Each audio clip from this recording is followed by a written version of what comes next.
자, 여러분들, 우리 전 시간에 이어서 이 퇴직연금에 이어가지고 오늘은 대손금과 대손충당금이라는 주제로 말씀드릴게요. 이 주제는 보통 한 문제가 아니고 두 문제까지 나올 때도 있습니다. 근데 보통은 한 문제인데요. 일단 패턴이 뻔해요. 그래서 이 대손금 할 때는, 그죠? 세법이 봤을 때 대손금이 아닌 게 있을 거 아니에요. 채권은 채권인데, 세법상 채권이 아닌 거를 고를 수 있는 문제, 그런 걸 물어볼 때가 있고요. 두 번째, 이제 대손충당금에서는요, 총액법 구조를 알아야 돼요. 그래서 이제 우리 회사 계상액이 총액법이 뭔지, 그로 인해서 나타난 그저 세무적 결과가 뭔지, 뭐 그런 것들을 우리가 같이, 중점을 가지고 같이 공부하시면 될 것 같습니다. 자, 첫 번째, 대손금과 대손충당금 한번 보겠습니다. 자, 첫 번째 볼게요. 대손금. 대손충당금이 있습니다.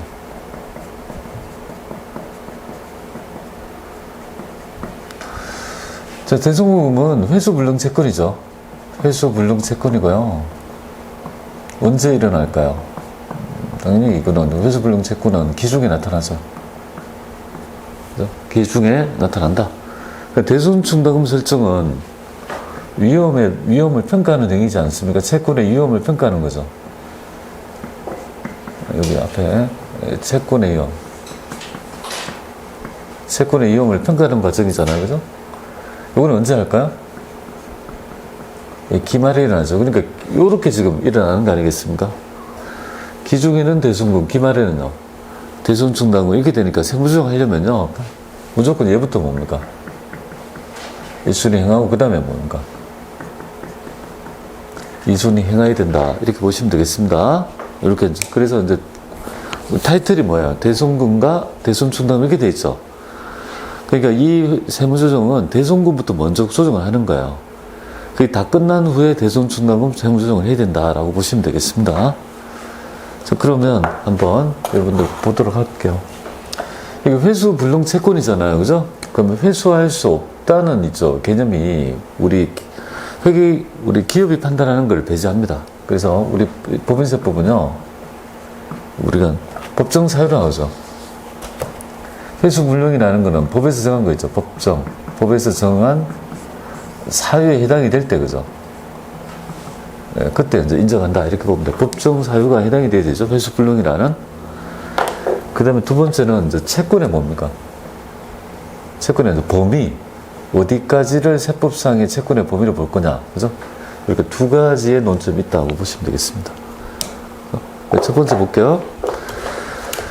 첫 번째는 우리 채권의 법정 사유, 회수불능에 있죠. 법정 사유에 해당이 됩니다. 그래서 이제 신고조정도 있고요. 결산조정도 있어요. 이 신고조정은 대손 사유가 발생했던 날에 반드시 뭡니까? 송금으로 인식해야 될, 그죠? 그런 어떤 거래를 얘기하는 거, 사유를 얘기하는 거고, 얘는 결산조정의 의미는 뭘까요? 결산이라는. 반드시 뭡니까? 결산서에 비용 처리해서, 그죠? 인정받는 항목을 얘기하는 거 아니겠습니까? 그래서 우리가 그때 결산 조정할 때 4개 먼저 익히자 했던 게 뭐냐면, 감가상각비, 대손금과 대손충당금, 그 다음에 퇴직급여 충당부채, 이렇게 4개를 익히자고 했을 때 지금 그걸 지금 배우고 있다라고 보시면 되겠습니다. 그러니까 대손은 말이죠. 어떻게 보면은 이게 강제 신고조정 사유도 있어요. 신고조정 사유도 있다. 어떤 건지 이거죠. 그래서 그걸 지금 여러 가지 몇 개 부도 발생까지 쭉 했는데요. 요거 볼게요. 여기 그 다음에 사유가 결산조정은 파산 사망 실종 뭐 이런 사유가 있거나, 그 다음에 이 부도가 좀 논점이 있죠. 이 부도가 났다는 말은 부도 발생일에 대손을 확정하지 않고요. 조금 시간을 두고 봐야 돼요. 그 시간을 본다는 말이 뭐냐면 6개월 이상이 지났다 이 말이죠. 여기서 6개월 이상이 지났다 이 말이죠. 지났다. 6개월 이상이 지난 시점이 대손을 확정하는 거죠. 대손이 된 거 아니에요? 그죠? 그리고 대손 확정일이 왜 중요하냐면요. 이 대손 난 시점에, 그죠? 사업연도에 대손금으로 인정받을 수 있거든요. 그러니까 대손이 났다 안 났다가 대손 확정일이 되게 중요하다 이렇게 보시면 돼요. 자, 그러면 부도의 대손 확정은요, 6개월 이상이 지났다는 말은 6개월 플러스 1일을 더한 날짜가 뭡니까? 바로 대손 확정일이다 이렇게 보시고, 이거는 부가치세법의 대손세 공제 있죠. 그 사유를 준용하기 때문에 대손세 공제를 안다라면요, 이거 똑같은 개념입니다. 사유가 똑같기 때문에 그걸 응용하시면 좋겠고요. 자, 지난 시점인데, 그런데 지났다 하더라도 뭡니까? 얼마를 공제한 금액을? 1,000원을 공제한 금액을 대손으로 인정한다는 거니까 1,000원은 대손으로 인정하지 않는다는 거 아니겠습니까? 1,000원이 뭐냐면요, 비만가가 되겠습니다. 비만가. 그래서 전액 다 있죠. 부도 나서 6개월 이상이 지난 시점에 전액 채권을 다 감액하면 되지 않습니다. 세법은 얼마를 남겨놓으라고요? 1,000원을 남겨놓으라고요. 그러니까 1,000원 남기고 대손 떨었다면 문제 안 되는데, 다 떨어버리면요, 세법이 봤을 땐 1,000원 남겨놓고 떨어냈는데 그만큼은 너무 많이 자산을 감액한 거 아니겠습니까? 부인하고 자산 증가의 유보로 계산을 하다가, 그리고 어느 시점에 소멸시효가 완성이 되면 더 이상 법률상 못 받게 되었을 때 유보가 추인이 되어서 소멸되는 그런 스케줄을 맞이할 거라는 걸 말씀드립니다. 그래서 이거 하나 일단 체크해 보시고요. 그 다음에 회수기일이 6월 이상이 지나죠. 요거는 지금 하고 나중에 부가가치세법에 대손 있죠. 세액공제할 때 사유는 얘기 안 할 겁니다. 똑같을 거니까. 자, 회수기일이 6월 이상이 지난 채권 중에 30만 원 이하의 소액 채권은요, 대손을 인정하고요. 그 다음 중소기업에 있죠. 외상매출금 중에서 2년이 지났다면요, 요거는 어떤 사유에 불구하고 대손으로 인정해주는 특례 규정이 있다, 이렇게 보시면 됩니다. 그럼 위에 규정 있잖아요. 위에 규정에 정리하자면 이렇게 됩니다. 정리하자면 이렇게 되죠. 신고조정 사유하고 결산조정 사유, 요 6개가 바로 법정 사유에 해당이 됩니다. 요 사유에 해당이 되지 않으면요, 세법이 봤을 때 대손이라고 보지 않는다. 그러니까 세법에서 인정하지 않는 대손을 회사는 계상했기 때문에 뭐예요? 그럼 부인하고 유보로 처리해야 된다, 이렇게 보시면 됩니다. 그래서 신고조정은 소멸시효 완성채권, 일정한 기간이 지나면요, 법률상 시효를 완성해서 못 받는 거야 라고 했죠. 이 법률상 있죠, 어떤 일정한 기간을 정해서 그 안에 있죠, 소멸시키는 시효가 바로 소멸시효 완성채권이고요. 이 법원의 면책결정은 뭐냐면, 법원에서 면책이 뭐냐면 책임을 면해줬다 이거죠. 야, 이거 못 받는 거니까 이거 책임을 면책해 줬으니까 너 받지 마, 못 받는 거야 라고 법원에서 판단한다면요, 이거는 신고조정에 의해서 반드시 뭡니까?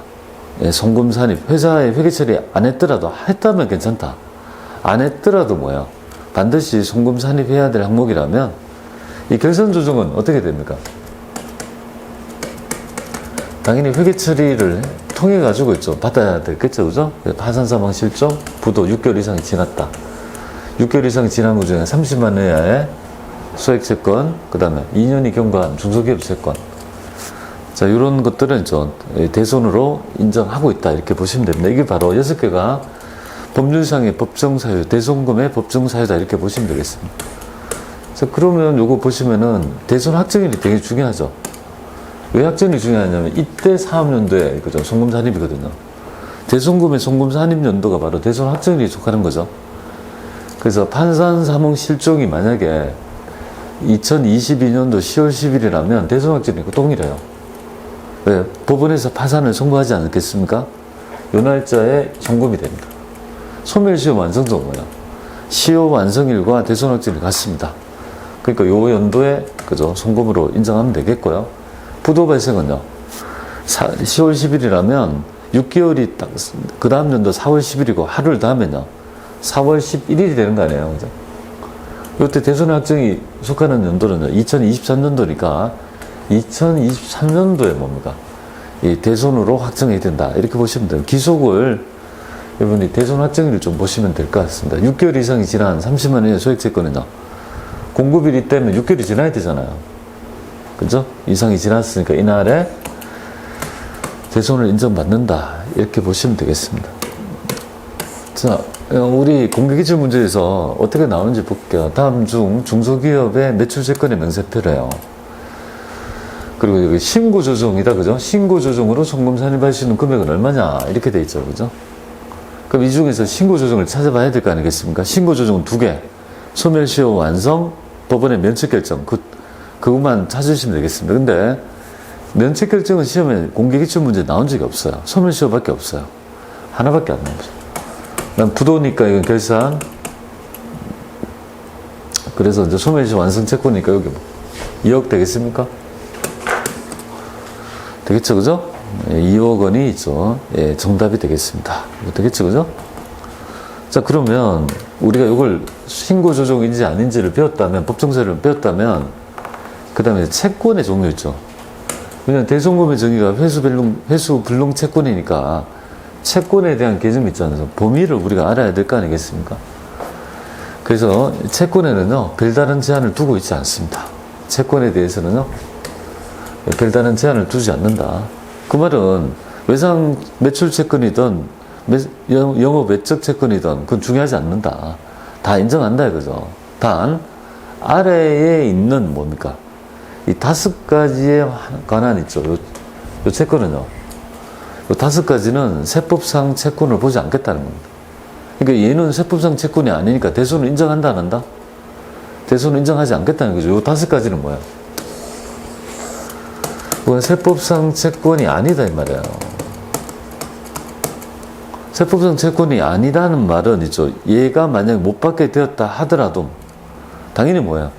대손으로 그죠? 송금에 산입이 안 된다 이거죠. 채권이 아니니까 얘는 송금에 산입할 수 없다 이 말이에요. 그리고 나중에 있죠. 여러분들 보시면 여기 있죠. 이 채권을 평가해서 유효액이 못 받는 대손을 확정해서 그만큼을 충당하는 회계처리 하지 않습니까?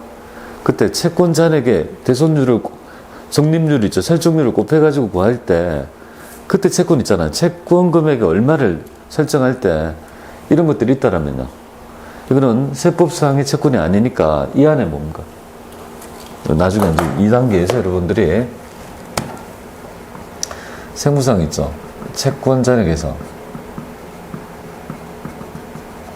곱하기 이제 설정률을 곱해서 구하거든요. 설정률. 이렇게 지금 구한다 이거죠. 여기 하나, 둘. 2가지의 구조로가 되어 있잖아요. 그때 뭡니까? 이거는 세법상 채권액이잖아요. 그러니까 이런 것들은 세법상 채권액이 아니라고 있잖아요. 그러니까 이런 것들은 나중에 있죠. 채권, 대손 설정률 구할 때도 당연히 뭡니까? 포함시키지 않아야 되겠죠. 그래서 제가 후수라는 대손 중금 설정 대상 채권에서도 뭐야? 제외됩니다. 이런 채권은. 예, 그걸 아시면 좋겠습니다. 그러면 간단히 좀 설명해 드릴게요. 일단 해석상 세법상 채권이 아니라고 보는 거 2가지가 있습니다. 첫 번째가 부도 발생 이후 채권은 되지 않습니다. 부도 발생 이후란 말은 부도라는 거는 그죠? 이 약속을 어겼잖아요. 어음부도랄지 이런 건데 그 이후에 채권이 있단 말은 부도 나고 공짜로 외상으로 줬다는 게 말이 되겠습니까? 정상거래가 아니라고 보는 거죠. 그래서 이거 부도 발생 이후 채권은요.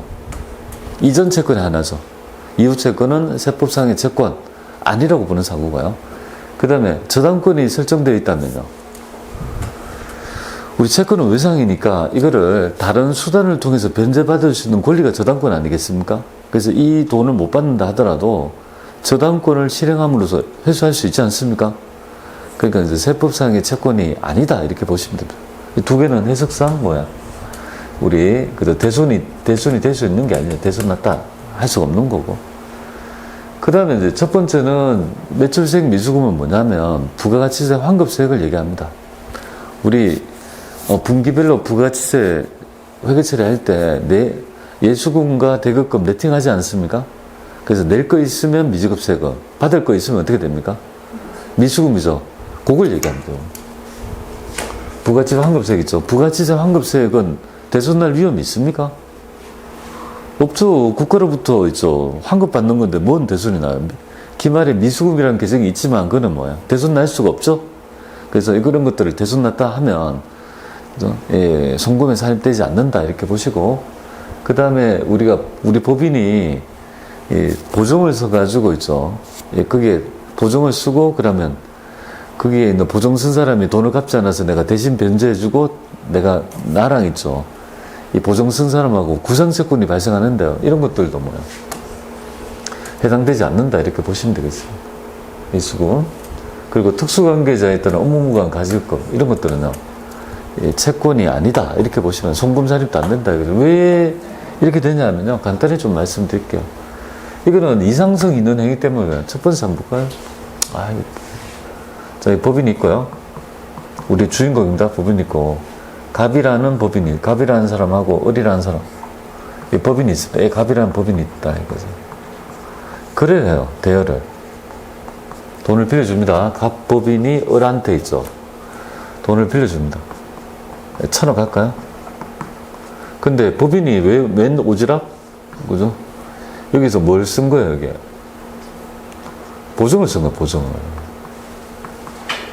이상하죠, 그죠? 보증이란 말은 얘가 얘한테 안 갚으면 내가 대신 갚겠다 이 말이지 않습니까? 그럼 당연히 을은 뭐야? 당연히 먹고 튀겠죠, 그죠? 그러면 어떻게 합니까? 보증을 쓴, 그죠? 우리 법인은 얘한테 뭡니까? 대입변자 대신 변제할 거 아니겠습니까? 변제 1,000억을 해주죠. 보증을 썼으니까. 그러면 우리 법인하고 을 사이에는 어떤 것들이 발생됩니까? 그거하고의 관계는요. 구상채권이 발생하죠. 뭐 대여금이랄지 이렇게 회계처리 할 거 아니겠습니까? 이런 거는 그죠. 송금산입해서 대손상각비로 떨면 안 해주겠다 이거죠. 이런 거 하지 말라 이 말이에요. 두 번째 의미 되겠습니까?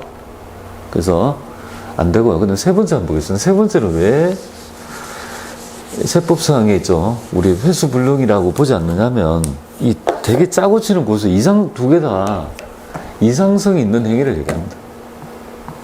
자, 당의 법인이 있고요. 우리 특수관계자인 대표이사 할까요?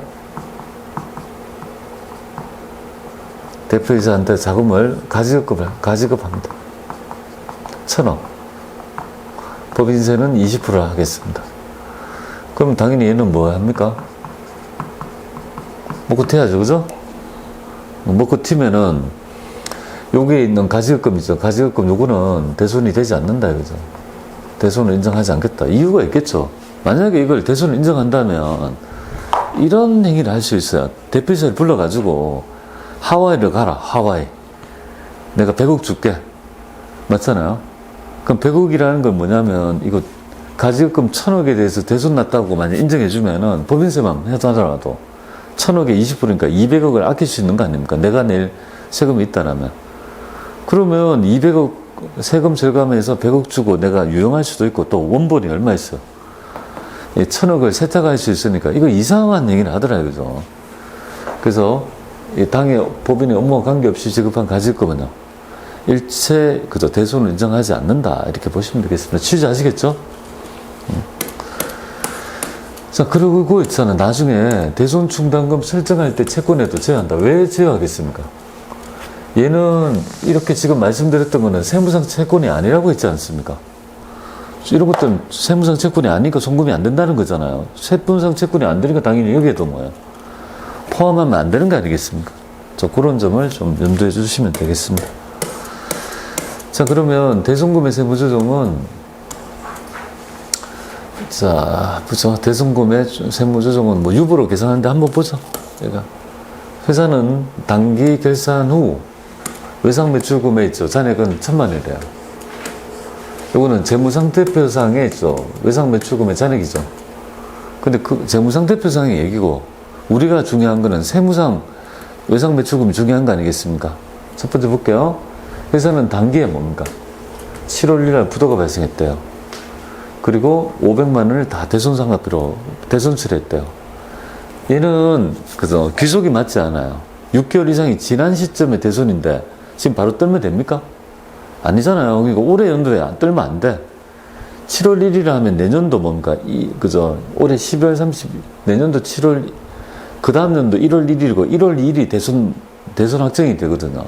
그러니까 올해 대손이 떨면 안 되죠? 그러면 회사는 이렇게 회계처리 했지 않겠습니까? 대손 충당금이 없다고 가정하면 대손상각비 이렇게 계산했을 거 아닙니까? 이 채권 감액을 인정합니까? 인정 못한다. 뭐 왜 떨었나? 지금 기속도 안 돼. 왜 떨었냐? 이거죠. 그럼 자산 증가에 뭐가 필요합니까? 유보가 필요하죠. 떨면 안 되니까. 이거 지금 뭐 역분기해야 될 거 아니겠습니까? 그럼 자산을 증가시켜야 되잖아요. 그럼 유보가 되죠. 그죠? 선물 유보가 된다는 거. 그러면 지금 외상매출금에 유보가 하나 붙어 있죠. 예, 500 되겠습니다. 그 다음 볼게요. 8월 1일 소멸시효가 완성됐대요. 300만 원에 대해서는 아무런 회계처리 하지 않았다 이 말이죠. 그러니까 지금 소멸시효 완성된 그 사업연도의 송금, 대송금인데 아무런 회계 처리 하지 않았으니까 회사는 안 했지만 세법은요, 이 감액했어야 되는 거 아니냐 이거죠. 그러니까 자산 감소에 마이너스가 필요한 거 아닙니까? 300 때려가지고 뭐 필요한 거죠, 그죠? 그러면 머릿속에 이걸 알아야 되죠. 네가 이런 것들을 이상하게 하고 안 하고 했던 결과물이 천만이잖아요. 근데 세법상의 외상매출금은요, 요 금액은 더해야 되고 요 금액은 빼줘야 되는 거 아니겠습니까? 맞잖아요. 유보는 더하고 마이너스분은 빼줘야 되죠. 그래서 요 자료를 보고 1200이 세법상의 외상매출금이라는 걸 뽑아낼 수 있는 능력이 있냐 이거죠. 그게 바로 세무조정 실력이라고 보시면 되겠습니다. 그래서 하단에 뭡니까? 물음, 결국 세무사항이 있죠. 외상매출금은요, 그죠? 여기 유보는 더하고, 그죠? 여기에서 딱 유보는 더하고, 마이너스분요 빼서 결론적으로 뭡니까? 여기 바로 세무상 뭡니까? 텍스상, 그죠? 외상, 매입금이, 매출금이 된다. 이렇게 보면. 여기 중요한 거다. 그죠? 되겠죠? 그죠? 네, 그렇게 해서. 일단 첫 번째, 대송금에 대한 얘기를 해봤습니다. 그죠? 두 번째 해봐야 되죠. 두 번째는 대손충당금에 대한 얘기가 되겠습니다. 그러면 요렇게 기중에 대손 난 걸 판단해서 해보고요. 기 말에 채권, 남아있는 채권 잔액에서 일정한 위험액을 곱해가지고 뭐야, 우리가 그죠, 전입을 해야 될 거 아니겠습니까? 그래서 회사는 단계에 있죠. 위험의 증가액만큼을 대손상각비, 대손충당금 이렇게 잡잖아요. 그때 비용이 발생하지 않습니까? 그걸 우리 세법은 도대체 어떻게 볼 건지에 대한 얘기가 되겠습니다. 자, 이거 한도를 보는 게 이렇게 돼 있어요. 회사의 계상액이 있고요. 한도가 있죠. 한도 초과액은요, 당연히 있죠. 부인하고 유보가 되겠습니다. 왜 그럴까요? 너무 많이 대손충당금을 설정했다는 말은 자산을 그만큼 많이 깎았다는 거죠. 너무 깎았으니까 한도 초과액만큼은요, 깎으면 안 되는 자산을 감액했기 때문에 자산 증가 유보가 필요하죠. 아니면 수익 비용법을 하면요, 대손상각비가 너무 많았고 그걸 부인하고 유보를 한다 이렇게 하든. 근데 저는 제 방법은 그렇지 않잖아요. 자산부채법으로 여러분 하시면 더 편하다고 있지 않습니까?